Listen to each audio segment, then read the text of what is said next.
radi, že sme sa tu zišli, no nie obyčajne, ale preto ideme do tých krásnych matiek, pretože dnes je čo? Maškarný deň.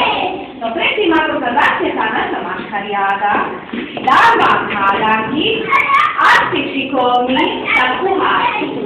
A za správnu odpoveď, sladkú odmenu máš, tak neváhaj, a kriečenie vieš, tak sa rýchlo prihláš. Dobre? Takže, vyťahneme teraz jednu hádanku, napríklad ak sa vyťahne jednu hádanku. Ja vám prečítam, a to je odpoveď, tak sa prihlási. Počúvaj, mal by Eržak bežať v tráve, výťažiť po veľkej sláve. Moje skrinke mávaj stríšu, vede predstavte, vysplišu. Ty si bola prvá?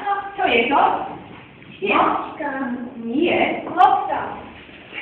Mal by Eržak bežať v tráve. Zajac. Eržak. A ja som nevedela, že to bude taká ťažká háda. Kôl. Dobre. Najlepšie, pekne.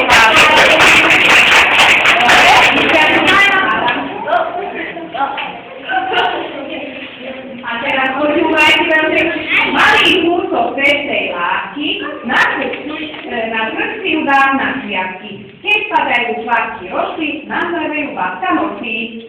Čas! No, dobre,